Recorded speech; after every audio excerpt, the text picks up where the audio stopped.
వికారాబాద్ జిల్లాలో దారుణం చోటు చేసుకుంది. ఇంటి పక్క వాళ్లతో గొడవ పడుతున్నారని సముదాయిద్దామని వెళ్లిన మధ్యవర్తిపై విచక్షణ రహితంగా దాడి చేశారు. రాజీవ్ నగర్ లో నివాసం ఉండే రామస్వామితో తాండావాసులు గొడవకు దిగారు. అయితే ఇంటి పక్కనే ఉన్న మహమ్మద్ రాత్రి గొడవ ఎందుకు ఉదయం చూద్దామని సముదాయించే ప్రయత్నం చేశారు. అయితే మహమ్మద్ ను బైక్ పై తీసుకెళ్లి విచక్షణ రహితంగా దాడి చేశారు తాండావాసులు. కర్రలు, రాళ్లు, కత్తితో శరీరంపై ఎక్కడ పడితే అక్కడ కుల్లబడిచారు. అయితే దెబ్బలు తాళలేక స్పృహ కోల్పోయిన మహమ్మద్ ను చనిపోయాడనుకుని తాండావాసులు వదిలేశారు. ఇక ఇంటికి చేరుకున్న మహమ్మద్ ను కుటుంబీకులు ఆసుపత్రికి తరలించారు. తనపై దాడి చేసిన వ్యక్తులపై కఠిన చర్యలు తీసుకోవాలని డిమాండ్ చేశారు. మహమ్మద్ కుటుంబీకుల ఫిర్యాదు మేరకు కేసు నమోదు చేసి దర్యాప్తు చేస్తున్నారు పోలీసులు. నాకు ఎవరు తెలియదు. మా ఇంటి పక్క గొడవ అవుతుండే.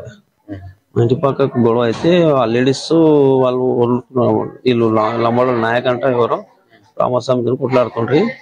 ఇక నేను అప్పుడు పోయినాక రామస్వామి భార్య వాళ్ళకి చెప్పాను, సంజాయించి పంపు వాళ్ళకి ఇంటికి. ఇక పొద్దున రమ్మని, ఎందుకు ఆడపిల్లలు ఉన్నారు కొట్లాడ పంచాలు అవద్దు అని అన్నారు. అనగానే ఇంకా అన్న ఎందుకు కొట్లాడతారు ఈడ, పొద్దున రాండి, ఎందుకు పంచది అన్ని అని అంటే, నీకు సంజాయించాలన్నారా అవి అని. నాకేదో సంజాయిస్తావు, పొద్దున మాట్లాడుకోదా అంటే, దాన్ని రోడ్ మీదకి ఉందా మీరు సంజాయిస్తా ఎందుకు గురించి అన్నాడు. అనగానే నడనపోదామని బండి మీద ఎక్కినాను. ఆ రోడ్ మీద చూసుకొని పోతాడు అనుకుంటే సకాలం తేజ ఫంక్షన్ కాదు తోలుకోపోయి నా కొడుకులో ఫస్ట్ ఫోన్ చేసిండు. బెల్లిన్లలో 6 మంది వచ్చిర్రు. 6 మంది ఇతను ఒక 7 మంది కలిసి నాకు కొట్టేసిండు.